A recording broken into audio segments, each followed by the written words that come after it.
2024 के लोकसभा चुनाव में एक साल से ज्यादा का समय बचा हुआ है। इससे पहले देश की सभी राजनीतिक पार्टियां तैयारियों में जुट गई हैं। चुनाव को लेकर के लगातार पार्टियों के अंदर बैठक पर बैठकें हो रही हैं। कौन किसके साथ मिलकर चुनाव लड़ेगा, इस पर भी समीकरण तैयार हो रहे हैं। दलित, मुस्लिम या ओबीसी किसकी आधार पर बनाया जाए, इस पर चर्चाएं भी हो रही हैं। प्रधानमंत्री मोदी के सामने विपक्षियों की तरफ से कौन होगा पीएम उम्मीदवार, इस पर काफी समय से बातचीत तो हो ही रही है, लेकिन अभी तक किसी एक का नाम सहमति नहीं बन पाई है। लोकसभा चुनाव के चलते देश के सबसे बड़े सूबे यानी उत्तर प्रदेश में भारतीय जनता पार्टी सामने समाजवादी पार्टी और बसपा समेत कांग्रेस भी अपनी सियासी जमीन तैयार करने की कोशिश में जुटी है। राहुल गांधी के नेतृत्व में कांग्रेस की भारत जोड़ो यात्रा ने यूपी के उन इलाकों में दस्तक दी जो मुस्लिम और दलित बाहुल्य है। उत्तर प्रदेश में अपनी खिसकते सियासी जनाधार को बचाने के लिए बसपा सुप्रीमो मायावती इस समय हर संभव कोशिश करने में जुटी हुई हैं। बीते दिनों यूपी के बाहुबली अतीक अहमद के परिवार को बसपा में शामिल करने के फैसले ने इशारा कर दिया है कि उत्तर प्रदेश विधानसभा चुनाव 2022 में सवर्ण दलित गठजोड़ का दांव खेलने वाली मायावती ने अपनी रणनीति को बदलकर अब फिर से दलित मुस्लिम गठजोड़ की ओर एक बार फिर मोड़ दिया है। नगर निकाय चुनाव में बसपा और सपा करेंगे समीकरणों का टेस्ट। बताते चले कि समाजवादी पार्टी के अध्यक्ष अखिलेश यादव भी यादव मतदाताओं के साथ दलितों को लुभाने की रणनीति पर आगे बढ़ रहे हैं। दरअसल यूपी विधानसभा चुनाव 2022 के नतीजों से एक बात सामने निकल कर आती है कि अखिलेश यादव को ओबीसी मतदाताओं के साथ जमकर मुस्लिम वोट भी मिले थे। अगर समाजवादी पार्टी को दलितों का साथ भी मिल जाता तो वो विधानसभा चुनाव में एक नया इतिहास रच सकते थे। हालांकि इसके बावजूद अखिलेश यादव ने छोटे सियासी दलों से गठबंधन के सहारे वोट शेयर के मामले में सपा को एक मजबूत स्थिति में पहुंचा दिया था। बता दें कि कांग्रेस, सपा और बसपा तीनों ही उत्तर प्रदेश में होने वाले नगर निकाय चुनावों के लिए कमर कस चुके हैं। बसपा सुप्रीमो मायावती ने नगर निकाय चुनावों में दलित मुस्लिम गठजोड़ के दांव की टेस्ट करने के लिए कई जिलों में मेयर पद के लिए मुस्लिम प्रत्याशी उतारने की रणनीति पर आगे बढ़ने वाली है।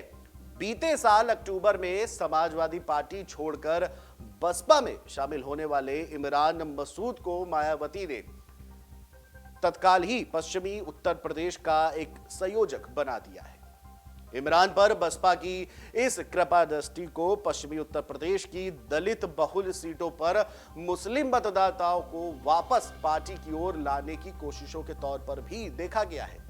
वही बाहुबली अतीक अहमद के परिवार के सियासी रुतबे का इस्तेमाल कर बसपा सुप्रीमो मायावती पूर्वांचल के जिलों में भी कुछ ऐसा ही माहौल बनाना चाह रही है, जिससे कि मुस्लिम मतदाताओं के बीच बसपा की पैठ को फिर से एक बार कामयाब किया जा सके, उसको मजबूत किया जा सके। इसके साथ ही शाह आलम उर्फ गुड्डू जमाली जैसे मुस्लिम नेताओं को लगातार बसपा में शामिल किया जा रहा है।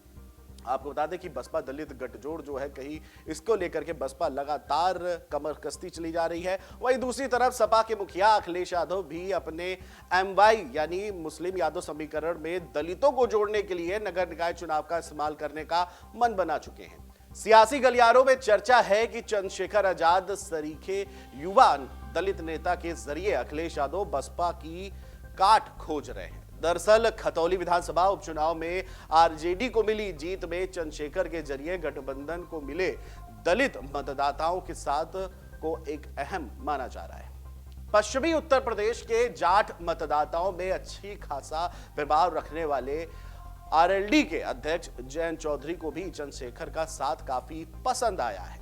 कहा तो यह भी जा रहा है कि अखिलेश यादव ने चंद्रशेखर आजाद को आगे बढ़ाकर एक तीर से दो शिकार किए हैं।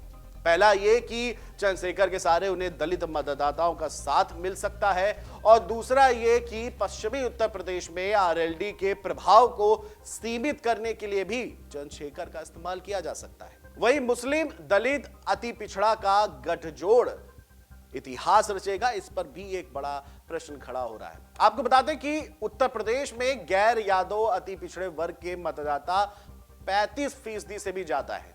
वहीं सूबे में दलित मतदाताओं की संख्या जो है वो करीब करीब 22% है। इतना ही नहीं, उत्तर प्रदेश में तकरीबन 20% मुस्लिम आबादी है जो अपनी एक तरफा वोटिंग के लिए जानी जाती है। इन तीनों समुदायों के मतदाताओं का कुल प्रतिशत जो है वो 77% के करीब हो जाता है। अगर कोई भी सियासी दल इन तीनों समुदायों को साथ लेता है तो वो न केवल बीजेपी को टक्कर देगा बल्कि सत्ता पर उसकी मजबूत पकड़ भी तय मानी जाती है। मायावती ने यूं ही नहीं बदली है रणनीति। तो जिस तरह से हमने तीनों की बात करी समुदाय को लेकर के, इसको लेकर के 2007 की अगर बात करें तो उत्तर प्रदेश में बहुमत से सरकार बनाने वाली मायावती को मुस्लिम, दलित, ब्राह्मण के साथ साथ अति पिछड़े वर्ग की गैर यादव जातियों का साथ मिला था। वहीं 2009 में हुए लोकसभा चुनाव में बसपा ने कांग्रेस और सपा से टक्कर लेते हुए 21 सीटों पर जीत हासिल की थी। मायावती इस बार 2024 के लोकसभा चुनाव में यही सियासी समीकरण फिर से दोहराना चाहती है और इसी वजह से मायावती ने अति पिछड़े वर्ग से आने वाले विश्वनाथ पाल को प्रदेश अध्यक्ष पद पर बिठाया है। वहीं 24 साल बाद यह पहला मौका होगा जब उत्तर प्रदेश में बसपा प्रदेश अध्यक्ष की कुर्सी पर कोई पाल समुदाय का नेता काबिज हुआ हो। दरअसल उत्तर प्रदेश में कांग्रेस का सियासी जनाधार लगभग खत्म हो चुका है और उसके जो कैडर वोट बैंक है उसको छोड़कर अधिकांश समर्थक समाजवादी पार्टी की ओर शिफ्ट हो चले हैं। वहीं बसपा ने सपा के साथ गए मुस्लिम मतदाताओं को पार्टी के साथ जोड़ने के लिए उनके हल्द्वानी मुद्दे से लेकर सहारनपुर दंगों तक के मामलों पर खुलकर बयान दिए हैं। अखिलेश भी पिता का चरखा दाव लगाने की जुगत में है। वहीं इन दिनों सॉफ्ट हिंदुत्व की राजनीति पर चलने की वजह से अखिलेश यादव के तेवर कुछ नर्म पड़े हुए। हालांकि अंदर खाने सपा मुस्लिम मतदाताओं के साथ रिश्तों की डोर को ढीला नहीं पड़ने दे रही है, जिस पर चंद्रशेखर आजाद सरीखे दलित नेता को आगे बढ़ाकर जाटव और गैर जाटव वोटों पर भी नजर जमाए हैं। अगर अखिलेश यादव अपने MY यानी कि यादव और मुस्लिम समीकरण में दलितों को जोड़ने में कामयाब हो जाते हैं तो वो भारतीय जनता पार्टी को सीधे टक्कर देने की स्थिति में आ जाएंगे। हालांकि बीजेपी ने भी यादव, जाटव और पसमानदा और मुसलमानों को साधने का काम शुरू कर दिया है, जो दूसरे दलों के परंपरागत मतदाता माने जाते हैं।